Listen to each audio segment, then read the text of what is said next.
అయితే ఇప్పటి వరకు మీరు ముగ్గురు స్టార్స్ తో చేశారు. ఈ ముగ్గురు స్టార్స్ దగ్గర మీకు కొత్తగా తెలిసిన విషయం ఏంటంటే, ఒక స్టార్ ని బలనా స్క్రిప్ట్ కి మ్యాచ్ అవుతారు అనుకోవడం కన్నా, వాళ్ళతో కలిసి పనిచేసినప్పుడు మనకు తెలియని విషయాలు ఏదైనా తెలిసినప్పుడు వీళ్ళు ఇలా కాదు, వీళ్ళ వెనకాల ఇంకో మనిషి ఉన్నాడు, లేదా వీళ్ళు పలానా అన్నట్లుగా మీరు రియలైజ్ అయిన సందర్భం ఇది ముగ్గురు స్టార్స్ విషయంలో? బయట నుంచి చూసినప్పుడు స్టార్ అంటే మనకి చాలా లార్జర్ దాన్ లైఫ్ ఒక రకంగా ఉంటారేమో అనిపిస్తుంది అండి. బట్ అంటే చాలా సింపుల్ హ్యూమన్ బీయింగ్స్ వాళ్ళు. ఎందుకంటే వాళ్ళు కొంచెం తిరిగేది కూడా తక్కువ, వెరీ క్లోజ్డ్ గా బతకాలి, వెరీ ఎమోషనల్ పీపుల్. సో వాళ్ళని హ్యాండిల్ చేయటం very easy actually. Very sensitive people, చాలా సింపుల్ వాళ్ళతో హ్యాండిల్ చేయటం. And that and each star will have his own strengths అండి. వాళ్ళకి ఒక ఇమేజ్ ఉంటుంది, వాళ్ళకి స్ట్రెంగ్త్ ఉంటుంది.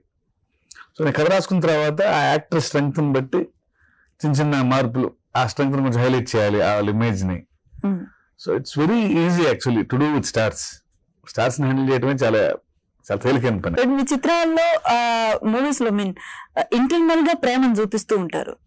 సో కొరటాల శివ గారి నుంచి పూర్తి స్థాయి ప్రేమ కథ చిత్రాన్ని మేము ఎప్పుడు ఆశించవచ్చు అంటారా? Very soon. Full entertaining and full love story.